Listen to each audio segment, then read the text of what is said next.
Halim sedang menunjukkan begini cara sayang kepada ibu. Wahai kalian yang tak menghormati ibu, yang menyepelekan ibu, yang merendahkan ibu. Malam ini lihat, beliau tidak ada ceramah, tidak ada tausiah, tapi langsung dibuat begini cara menghormati ibu. Ini sekarang banyak orang tak menghormati ibu. Berapa banyak ibu yang awalnya bantu-bantu, lama-lama jadi pembantu.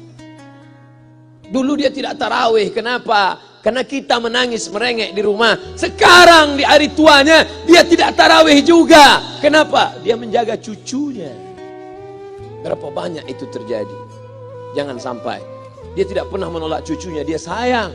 Tapi kita yang berpikir, berapa kali dia tidak jadi sholat duha karena kita kencing di kaitnya. Berapa kali dia tidak tarawih karena kita menangis merengek sampai subuh datang. Berapa kali dia tidak iktikaf karena kita. Andai dia masih hidup hari ini, datang. Belikan pakaian yang paling dia suka, belikan perhiasan kalau ada. Andai tidak cium tangannya, tapi yang sudah meninggal dunia, jangan lupa kau doakan Rabbil firli wali walidayya warhamhuma kama rabbayani shaghira. Berdoa pun kau tak mau, apalagi yang akan kau bawa menghadap Allah Subhanahu wa taala. Meregang nyawa dia melahirkan engkau. 9 bulan 10 hari kau menumpang di perutnya. 2 tahun kau menyusu, melahirkan, menetes darahnya dalam badanmu. Andai kau gendong dia dari Palembang, jangan sebut Palembang lah Pak Ustaz, dari Pekanbaru Riau, kau gendong dia sampai ke Makkah, kembali lagi, belum tentu dapat menebus satu teriakannya saat melahirkanmu. Lalu apa yang bisa kau lakukan? Datang seorang ibu pergi ke tempat servis HP. Nak, tolong anak lihatkan HP saya rusak kayaknya. Dia periksa, ini nggak rusak bu. Terus memang anak ibu nggak nelpon. Kenapa kau tidak telepon? Datang dia ke rumah anaknya. Nah, ibu nggak ada uang mau buka puasa, bisa minjam 100.000. Apa kata si anak? Sebentar ya ma, aku tanya istriku dulu. Ini Ustaz dapat dari mana? Ada yang kirim WA grup. Jadikan ibumu seperti raja, maka rezekimu akan diberikan Allah seperti rezeki raja-raja. Bukan hadis, dapat dari grup WA. Ini ibu minta terus sholat tarawih, tapi sang anak sudah tidak bisa. Aku mau hentikan saja sholat tarawih ini, karena mau buat tenda ini tidak bisa. Tiangnya bambu, sudah bocor. Kita stop saja sholat tarawih bersama ini. Apa kata si ibu? Buatlah sholat tarawih terus, nanti Allah akan berikan engkau gedung yang besar. Dengan gedung besar itu kau akan tetap sholat tarawih. Mana gedung besar itu? Inilah dia gedung besar. Langsung dikabulkan Allah Subhanahu wa taala. Karena setelah Allah langsung orang tua. Wa qadara rabbuka alla ta'budu illa iyyah. Allah sudah wajibkan engkau menyembah Allah. Setelah Allah, wa bil walidaini ihsana. Kedua orang tua. Jangan kau lawan ibumu. Kayak anak-anakku, jangan kau lawan ibumu. Karena kau lawan ibumu, kau tak pernah mencium kebahagiaan. Walaupun hartamu banyak, kau akan berenang dalam air mata penderitaan sampai kematian datang. Ada pezina hidup di dunia senang, ada pecandu narkoba hidup di dunia senang, tapi orang yang durhaka tetap dapat dosanya dibalas Allah di akhirat. Di dunia juga dapat. Ustaz, kalau di akhirat dapat, di dunia dapat, untuk apa lagi di dunia? Yang di dunia itu DP-nya. Nanti di akhirat akan kau dapatkan cash-nya. Oleh sebab itu jangan main-main dengan ibu. Datang seorang laki-laki, ya Rasulullah, izinkan aku mati syahid. Karena orang yang mati syahid itu tidak akan merasakan sakratul maut illa kal qars, seperti cubitan pada tangan. Izinkan aku mati syahid, karena kalau aku mati syahid tidak akan ada azab kubur. Izinkan aku mati syahid, karena kalau aku mati syahid tidak akan ada hisab, langsung masuk surga. Nabi bertanya, alaka min ummin, ibumu masih hidup? Ibumu ada di rumah? Ya.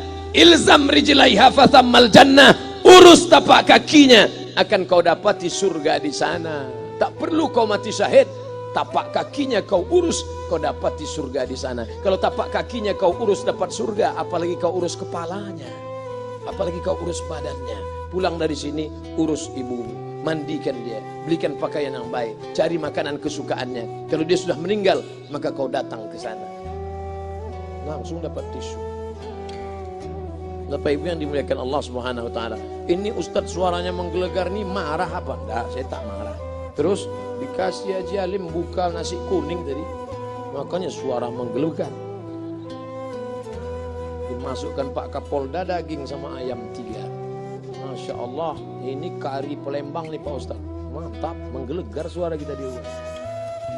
Bapak Ibu yang dimuliakan Allah Subhanahu wa taala, datang seorang laki-laki, kata Nabi sallallahu alaihi wasallam, nanti akan ada laki-laki yang datang kemari minta doanya, doanya kabul. Sahabat heran, kami yang hidup sama Nabi, kami yang perang sama Nabi, kami yang jihad sama Nabi, kenapa mesti minta doa dia? Dia tidak pernah ketemu Nabi. Pokoknya nanti kalau dia datang, minta doa sama dia. Setelah Nabi SAW meninggal, barulah dia datang. Orang itu bernama Uwais Al-Qarni. Kenapa doanya makbul? Dia merawat ibunya. Kalau ibumu kau rawat, doamu dikabulkan Allah Subhanahu wa taala. Apa yang kita lihat malam ini adalah buah bakti kepada seorang ibu. Ya Rasulullah, man ahaqqun nas bi husni sahabati? Siapa yang paling layak mendapatkan baktiku? Ummuka. Siapa lagi? Ummuka. Siapa lagi? Ummuka. Ibumu, ibumu, ibumu. Summa man? Siapa lagi? Abuka. Kami, Ustadz, Jenderal Bintang 5, alim ulama, kami hanya dapat 1, sedangkan kalian ibu dapat 3. Ibumu, ibumu, ibumu. Kenapa ibu dapat 3? Karena ibu bisa melakukan 3. Ibu mengandung, ibu melahirkan, ibu menyusukan. Kalau bapak mau dapat 3, coba yang 3 ini. Pulang dari sini, pergi ke tempat jual kelapa muda, beli 1. Jangan dibelah, ikat di perut 9 bulan 10 hari. Kalau mau merasakan melahirkan, pulang dari sini, pergi ke tempat jual mangga. Telan bulat-bulat, keluarkan bulat-bulat. Emang enak jadi perempuan. Mereka luar biasa. Tanya ibumu, berapa kali dia meninggalkan puasa Ramadan? Saat mengandung engkau, 30 hari dia tak puasa. Saat menyusukan tahun pertama, 30 hari dia tak puasa. Saat menyusukan tahun kedua, 30 hari dia tak puasa. Saat dia mau ganti qadha tahun berikutnya, adik mau menyusul. Hari ini dia belum mengqadha puasanya, dia terhutang di hadapan Allah.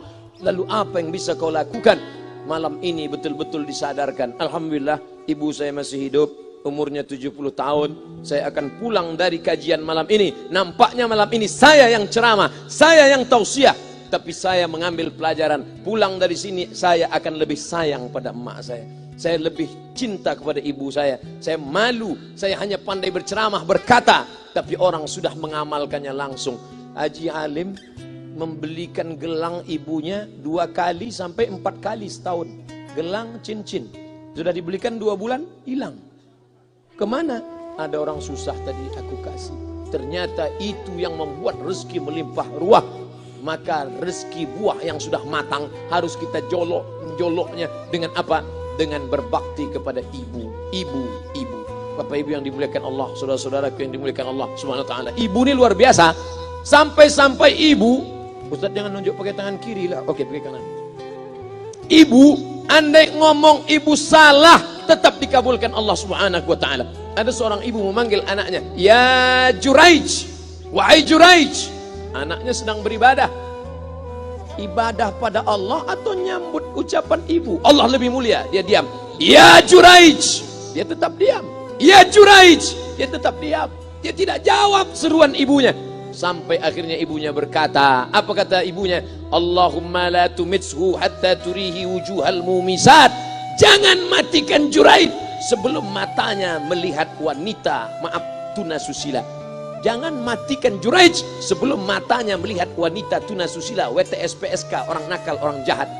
Tidak mungkin ahli ibadah matanya melihat orang jahat. Tapi takdir berkata lain. Tak lama setelah ucapan sang ibu, ada seorang WTS PSK hamil. Tidak diketahui suaminya, ditangkap, ditanya, "Siapa yang menghamilimu?" Apa kata si perempuan? "Yang menghamiliku adalah Juraij." Sampai Juraij ketika difitnah, perempuan wanita susila itu ditanya, "Siapa yang menghamilimu?" Ternyata dia berkata, "Juraij." Akhirnya mereka menangkap Juraij. "Juraij, ternyata engkau selama ini pura-pura saja menjadi pelaku ibadah. Engkau ternyata sudah menghamili perempuan ini." Mereka menghancurkan tempat ibadah Juraij. Tapi kemudian Juraij sabar. Dia katakan, "Nanti tunggu anak itu lahir, kalian baru tahu." Setelah tak lama anak itu pun lahir dan mereka bertanya, Mereka bertanya kepada anak kecil yang belum bisa bicara, "Ya gulam, wahai anak kecil, man abuka? Who is your father?" Siapa bapakmu? Hai anak kecil, siapa bapakmu? Juraij menusuk pusar anak itu dengan telunjuknya. Dia mau tunjukkan kepada orang ramai bahwa dia tidak salah, dia tidak pezina, dia tidak melakukan perbuatan dosa. Ya gulam, hai anak kecil, man abuka? Siapa bapakmu? Apa kata anak kecil itu? Cowboy. Ko sapi, boy penjaga sapi, pengembala sapi. Bapakku pengembala sapi. Barulah orang Yahudi tahu ternyata ra'il ghanam yang menghamili PSK perempuan jahat tadi adalah penggembala sapi. Lalu kenapa fitnah itu terjadi? Allah mengabulkan doa si ibu sebelum Juraij mati. Matanya pernah melihat wanita tuna susila. Oleh sebab itu ibu jangan sampai kalau marah sama anak memanggil anak dengan kata-kata yang tak baik. Setan, hantu. Kalaupun marah panggil dia, calon wali kota. Sini sebentar. Kalau marah betul, calon gubernur. Sini sebentar. Doa ibu dikabulkan Allah Subhanahu wa taala. Saya setahun setiap bulan Februari ceramah di Kuala Lumpur seminggu. Kuala Lumpur, Selangor, Sarawak, Kuching, kemudian Malaka, Ipoh, Negeri Sembilan. Ketika saya tausiah datang ibu-ibu makcik Malaysia. Assalamualaikum. Waalaikumsalam. Ustaz Somad. Ya. Saya nak jumpa dengan emak Ustaz. Loh, ngapa jumpa emak saya? Jumpa saya lah. Ustaz pasti dididik oleh seorang ibu. Saya ingin jumpa ibu Ustaz. Saya sangka dia mau jumpa saya. Ternyata ibu di tengah para habaib, diambil diri seorang profesor, dibalik diri seorang gubernur, wali kota, Kapolda. Di dalam diri mereka ini adalah orang-orang luar biasa, tapi dilahirkan oleh perempuan-perempuan yang super luar biasa. Betul? Mereka ini semua dibesarkan perempuan. Makanya ada ungkapan al-jannatu tahta aqdamil ummahat, surga di bawah telapak kaki ibu. Tapi ada yang mengatakan itu dulu Pak Ustadz, sekarang sudah berubah, surga di bawah telapak kaki babysitter. Karena banyak yang menitipkan anaknya kepada penitipan anak. Jangan bu, walaupun kau wanita karir, tidak seberapa itu. Tidak dapat kau tebus kehilangan masa-masa manja mereka dengan pendidikan. Ini banyak ibu-ibu sekarang sudah tidak lagi mengurus anaknya. Padahal 6 tahun pertama, the golden age, usia emas, ibu harus ikat hubungan emosional dengan anak. 2 tahun pertama, susukan. 2 tahun kedua, lompat-lompat, lari-lari, lucu-lucu. 2 tahun ketiga, mulai menghafal surat-surat pendek. Umur 7 tahun, baru dia sholat. Begitu. Sekarang banyak. 2 tahun pertama, dia titipkan ke Al-Baqarah, sapi betina. 2 tahun kedua, dia titipkan ke PAUD dan BUUD. 2 tahun ketiga, dia titipkan ke TK. Akhirnya anak putus kontak. Setelah anak remaja, baru ibunya nanya, Ustadz, kenapa anak saya lebih mau curhat sama pacarnya daripada sama saya? Karena anak sudah lost contact, putus hubungan dengan ibu. Itulah yang dulu dikejar dengan wanita karir. Pergi pagi pulang petang, peras keringat, banting tulang, tunggang langgang, lintang pukang. Tak dapat kau tebus dengan apapun. Oleh sebab itu, kalau kau sayang kepada mereka, besarkan mereka. Nanti setelah dia SMP, kau tetap bisa berkarir, tetap bisa apapun. Tapi usia emas ini tetap jaga mereka. Di balik anak-anak yang luar biasa, ada ibu yang luar biasa. Di mana letak ibu luar biasa itu? Inilah dia, ibu-ibu semua.